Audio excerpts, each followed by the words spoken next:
बहुत समय पहले एक छोटे से गांव के पास एक नदी बहती थी। यह नदी बहुत ही रहस्यमय थी। लोग इसे खूनी नदी कहते थे क्योंकि जो भी इसमें जाता वह कभी वापस नहीं आता। गांव के लोग इस नदी से बहुत डरते थे और बच्चों को इसके पास जाने से मना करते थे। लेकिन एक दिन 3 दोस्त रोहन, मोहित और अंश इस रहस्य को जानने के लिए नदी के किनारे चले गए।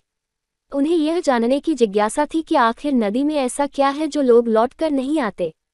जैसे ही वे नदी के पास पहुंचे, उन्होंने देखा कि पानी एकदम काला और गहरा था। तभी उन्हें एक बूढ़े आदमी की आवाज़ सुनाई दी। वह गांव का सबसे बुजुर्ग व्यक्ति था। उसने कहा, बच्चों, इस नदी में एक रहस्यमय ताकत है जो लोगों को अपनी ओर खींच लेती है। यहाँ जाने वाला कभी वापस नहीं आता। बच्चे डर गए, लेकिन रोहन बहुत बहादुर था। उसने पास की एक बड़ी लकड़ी उठाई और नदी में डाल दी।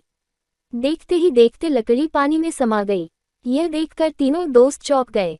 तभी हवा में एक डरावनी हंसी गूंजी और पानी से एक परछाई निकली।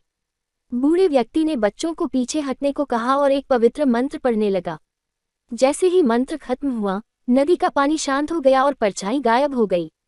बूढ़े व्यक्ति ने बताया कि यह नदी एक पुराने अभिशाप के कारण ऐसी बन गई थी, लेकिन अब मंत्र से वह अभिशाप खत्म हो चुका था। गांव वालों को जब यह पता चला तो वे बहुत खुश हुए और उन बच्चों की बहादुरी की सराहना की। अब वह नदी साफ और सुरक्षित हो गई थी और लोग वहां बिना डर के जाने लगे। सीख: हमें बिना सोचे समझे किसी भी खतरनाक जगह पर नहीं जाना चाहिए, लेकिन अगर हम एकजुट होकर किसी समस्या का हल ढूंढें तो हम किसी भी डर पर जीत हासिल कर सकते हैं।